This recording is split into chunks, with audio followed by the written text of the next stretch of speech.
Hello friends, ఈరోజు మన వీడియోలో స్పెషల్ రెసిపీ నోరూరించే చికెన్ బిర్యానీ చేయడం కష్టం అనుకునేవారు కూడా చాలా సులభంగా చేసేలా ఈ వీడియో ఉంటుంది.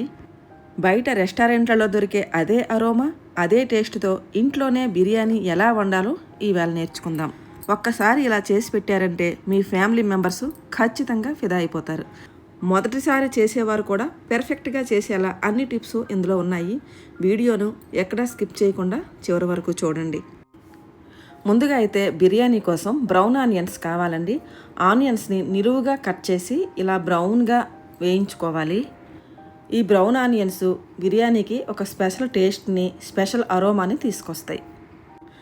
మనం ఈ ఆనియన్స్ వేయించిన నూనెను కూడా పక్కన పెట్టుకోవాలి. ఇప్పుడు చికెన్ మ్యారినేషన్ చూద్దాం. నేనైతే ఇక్కడ 1 కేజీ చికెన్ తీసుకున్నాను. ఆ చికెన్లో పుదీనా, తర్వాత ఇంట్లోనే తయారు చేసుకున్న అల్లం వెల్లుల్లి ఓల్ గరం మసాలాని ఇలా పేస్ట్లా తయారు చేసి పెట్టుకున్నాను. ఈ పేస్ట్లో కొంచెం ఎండు కొబ్బరి, కొన్ని గసగసాలు, కొంచెం జీడిపప్పు కూడా వేసి ఇలా పేస్ట్ తయారు చేసుకున్నాను. మసాలాలు ఇవన్నీ వేయటం వలన థిక్ కన్సిస్టెన్సీతో పాటు మంచి రుచి కూడా వస్తుంది. ఈ మసాలా ముద్ద వేసిన తర్వాత అందులో రుచికి సరిపడా ఉప్పు, పసుపు, కారం కూడా వేసుకోవాలి. ఈ కారమే బిర్యానీ మొత్తానికండి. మళ్ళీ బిర్యానీలో ఇంకెక్కడ కూడా మనం కారం వేసుకోము. తర్వాత 1 చెక్క నిమ్మకాయని మనం గింజలు తీసేసి ఆ రసాన్ని కూడా ఇందులో పిండుకోవాలి. ఇందులో 4 స్పూన్లు పెరుగు కూడా వేసుకోవాలి.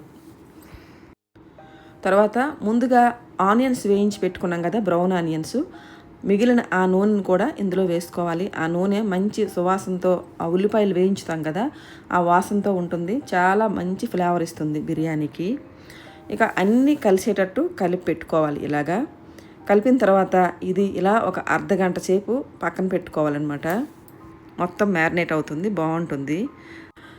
ఇక్కడ నేను ఒక 1/2 కేజీ బాస్మతి రైస్ని నానబెట్టి పెట్టుకున్నాను. ఆ రైస్లో రుచికి సరిపడా ఉప్పు, 4 లవంగాలు వేసుకున్నాను. ఎక్కువ స్పైసెస్ ఇందులో వేయనండి, ఎందుకంటే మనం అన్ని స్పైసెస్ వేసి ఆ మసాలా పేస్ట్ తయారు చేసుకున్నాం కదా. ఇంకా స్పెషల్గా మనం ఇందులో ఎక్కువ వేసినా కూడా మధ్య మధ్యలో మనకి అవి తగులుతాయి. మనం బిర్యానీ తినేటప్పుడు ఆ టేస్ట్ని మనకి ఆస్వాదించకుండా చేస్తాయి, డిస్టర్బెన్స్ అనమాట. అందుకని ఎక్కువ ఏమీ వేయకండి. ఇలా చికెన్ ఒక పక్క, రైస్ ఒక పక్క, 2 ఒకేసారి మనం స్టవ్ మీద పెట్టిస్తే మనకి 2 ఒకేసారి ఉడుకుతాయండి, ఒకే టైంకి. అప్పుడే చికెన్ బిర్యానీ చాలా రుచిగా బాగుంటుంది. 2 వేడివేడిగా ఉన్నప్పుడే, అన్నం ముందు ఉడికించేసి చల్లగా అయిపోయిన తర్వాత మనం చికెన్లో వేస్తే అంత రుచి రాదు.